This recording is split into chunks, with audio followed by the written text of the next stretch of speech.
Hey, what is going on, everybody? Welcome back to the channel. It's MCKOOKIE.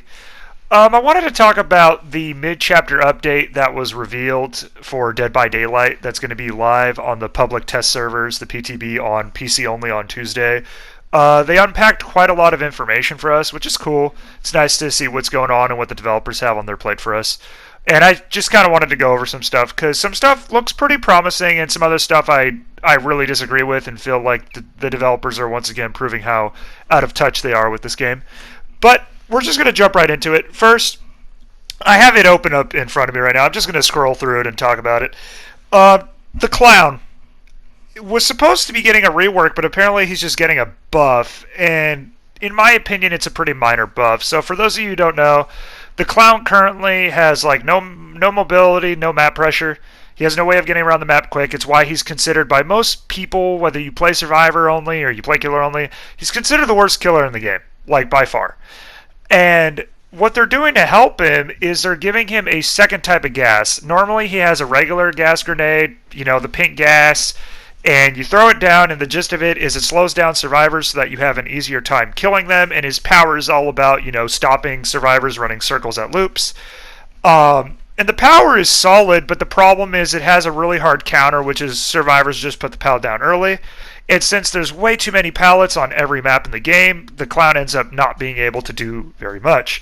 So what they did to combat this was they gave the clown a second type of gas to go along with his regular slowdown gas, which actually does the opposite. And it's basically you throw it, it shows a gray cloud of gas which turns orange. There's like a second delay when it hits the ground before it turns orange.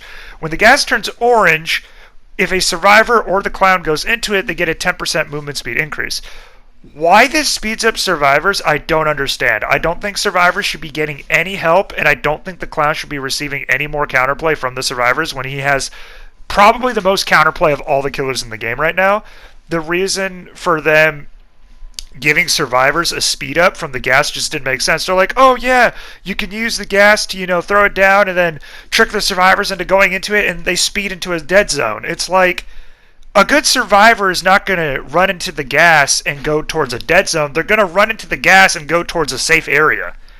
That doesn't make any sense to me. And worst case scenario, say the survivor's not very good, and they run into your gas and they get a speed boost into a quote unquote dead zone. That's still wasting the clown's time. Worst case scenario, the survivor can run into the gas and then just run to a far corner of the map, and the time the clown takes to finally down the person from the speed boost, they're probably not going to even be able to hook the person. So I'm really disappointed in this change. I'm going to hold final thoughts until I see people play it on YouTube, like True Talent and other good killers. And then, of course, final judgment will be me trying it out for myself. But as somebody who's been playing the current version of Clown at rank 1 quite a bit, I don't think that's going to help him a lot. I mean, anything is better than nothing, but when you give him something that you can, if you accidentally use it wrong, can speed up survivors, I don't like that. I think it's the first kill in the game that has something that can actually help survivors, besides, maybe Legion. If you hit somebody with a frenzy twice and you give them a double speed boost, that's the only thing I can think of. I don't know. I'm probably just going to end up using his speed gas for maybe really long loops. So you throw pink gas on one side and then you throw speed up gas so you can speed up to the side, and then the survivor's kind of trapped in the middle. That's all I can think of for using it in chase, but other than that, I'll probably just throw gas bottles in front of me so I can move to the other side of the map faster and just use it for traversal.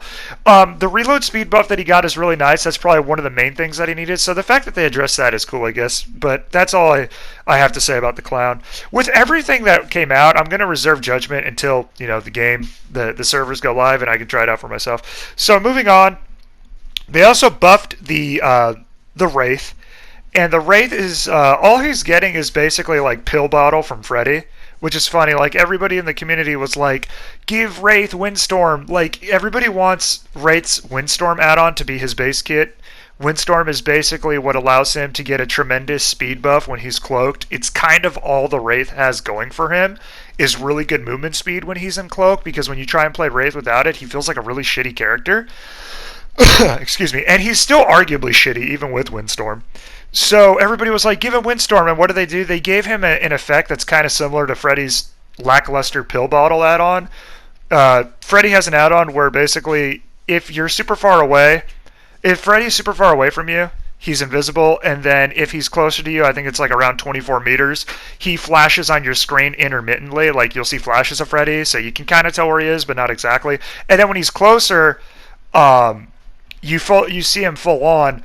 Apparently, past 16 meters, the Wraith is going to be completely invisible. This is cool because you're not going to be able to keep constant tabs on him on an open map like, say, Auto Haven or the Cornfield map or whatever. Like, he's going to be able to sneak up on people a lot easier, but that doesn't help the glaring weaknesses that he has, which is you need Windstorm to have a chance of winning with Wraith. So, I don't know. Any help the Wraith gets is good. Any help that any weak killer gets is good. Unfortunately, we didn't get any word on any Freddy nerfs that I don't think are really needed, but they'd make people stop crying. We didn't get any changes to Demogorgon, which I really wanted to see. They said they were going to buff his numbers. We'll keep going. The other thing that they were talking about in this update is the HUD changes. They're changing the whole HUD. I like parts of this, but overall I think it's a mistake. They're basically changing the regular character portraits that are right now, they're like bottom left, they're just white icons to actually show the character that the person is playing. In my opinion, I think they should have just stuck to that and stuck that information bottom left corner.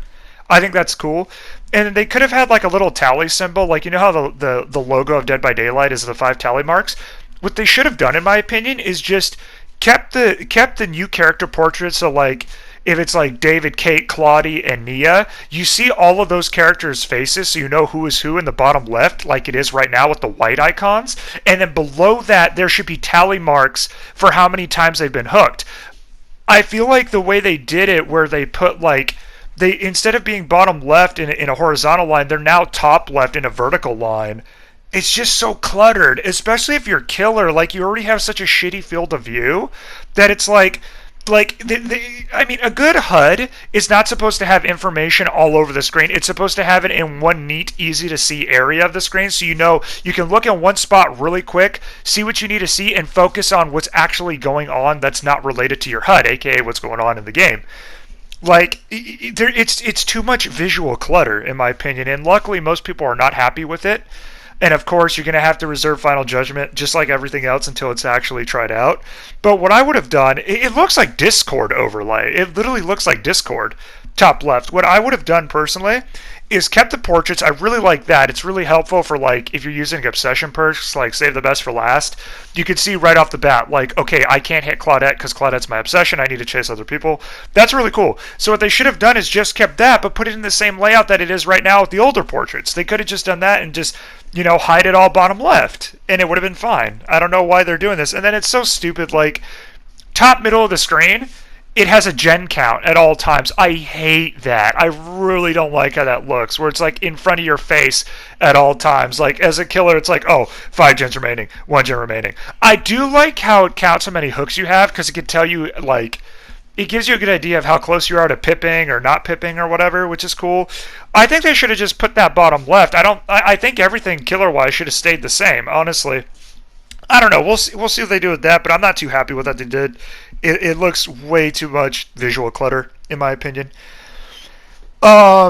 What else are they doing? They did some survivor animation changes. Those look okay. I don't really care about shit like that. The problem that I have with this mid-patch update, to be honest with you guys, is stuff like the HUD and stuff. I think it's cool that they do stuff like this to keep the game fresh, but I think there's much more glaring issues in the game right now, as far as characters that are underpowered, some characters that are maybe too strong, some perks that are a little too much still, like Cough Cough DS Unbreakable combo, that they're not really addressing, or the big elephant in the room is keys, which were not addressed at all.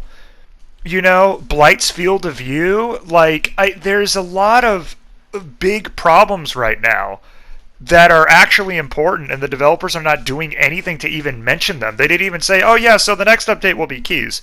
Or, hey, the animation changes are going to make it easier for us to work on keys. They didn't even mention keys in this update. And the last update that came out was a huge nerf to Moris, which is a nerf to killers. And this update is coming with the Hex Undying nerf, which is the next thing I wanted to talk about. Honestly, with the Undying changes, like, I saw it coming. A lot of bad Survivor players think Undying is overpowered. I play Killer and Survivor at rank 1 a lot. I think Noed is far more obnoxious than Undying. Long story short, guys, if it's possible for a Survivor to cleanse 2 of your perks in a minute or even 2 minutes or less, you cannot call that combination overpowered. I don't care if in your games you think it rarely happens and you're claiming that that's rare that you can cleanse so fast. I don't give a shit. If you honestly think Hex Undying is overpowered, you are a bad survivor. You're just a bad survivor. Like, I don't know how else to say it. You're just a bad player that thinks any minor inconvenience is bad. The thing that was nice about Ruin and Undying was that it rewarded good killers and it punished bad ones, because bad killers would not pressure gens, so survivors can just pound through Ruin. It's not like it's old Ruin, which was much stronger, where the survivors had to cleanse Ruin or they could not win. Like old Ruin, you had to hit great skill checks or you would keep screwing up your generator.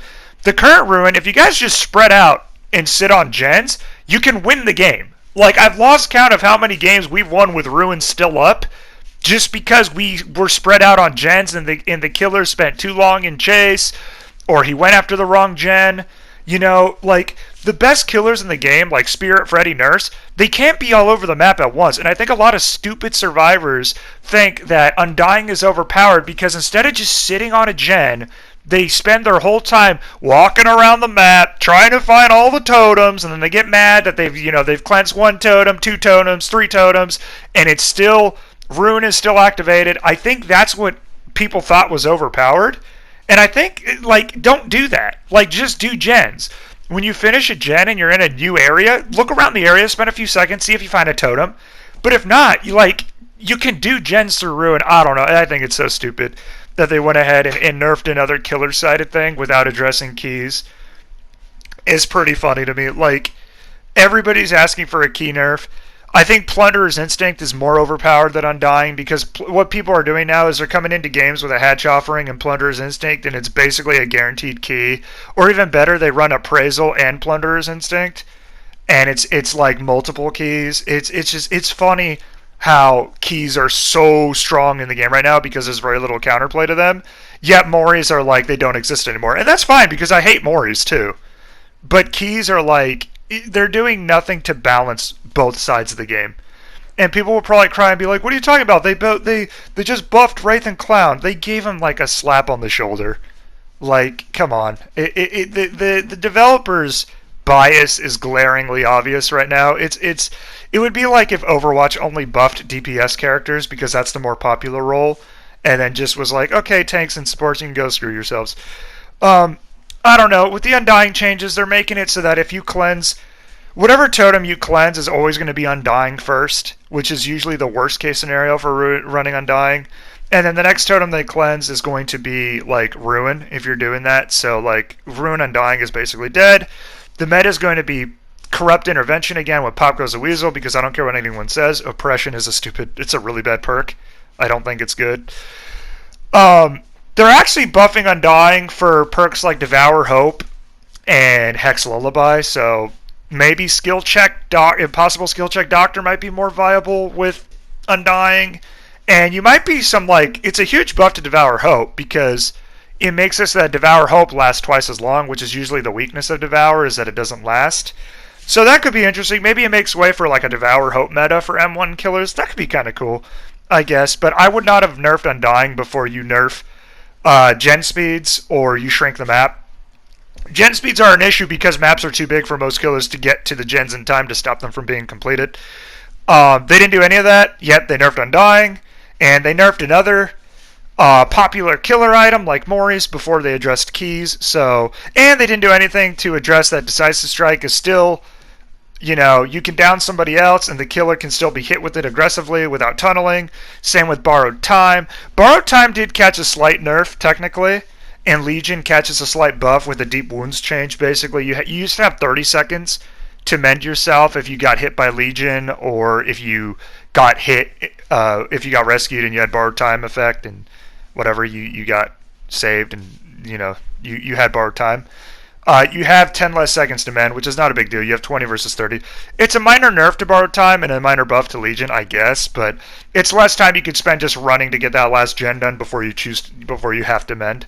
So I guess it's good. Other than that, Undying nerf, bad call.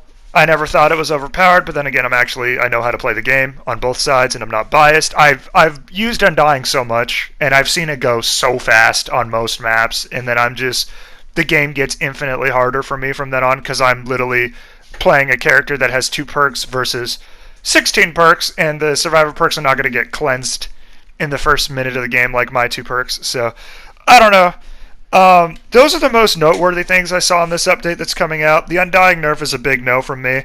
They're also updating the graphics of Crotus Pen, which I hope they really don't screw up as far as layout goes, because that's like the only balanced map in the game at this point. All the other maps are like survivor-sided to varying degrees, but Crotus Pen is the one good map in the game. They're also changing the game, the Meat Factory. I don't like that map in general, so we'll see what they do with that. Don't really care about graphics, though, because there's much bigger issues in this game. They're also doing rank MMR reset, which I don't know how that's going to work because the last time it was a complete failure. I was playing like half the killers in the game against ranked 20s, and it didn't work. So now they're going to try and bring it back to where you have an individual skill ranking depending on the killer you play instead of one flat killer ranking. So if I were to queue up as like Freddy right now, I'd be at rank 1 because that's my most played killer. But if I were to queue up as, I don't know, like Nurse or Blight, it'd allegedly be like close to rank 20 or something like that. It just doesn't make sense, but I'm excited to see how hard that fails. But anyway, guys, just wanted to talk about the developer update. Interesting, but overall pretty disappointing where the developers' priorities and biases are right now. They continue to be out of touch with the game. Let me know your opinions down below if you got any, and if you guys enjoyed the video, give it a like, and I'll catch y'all later. MCKOOKIE out.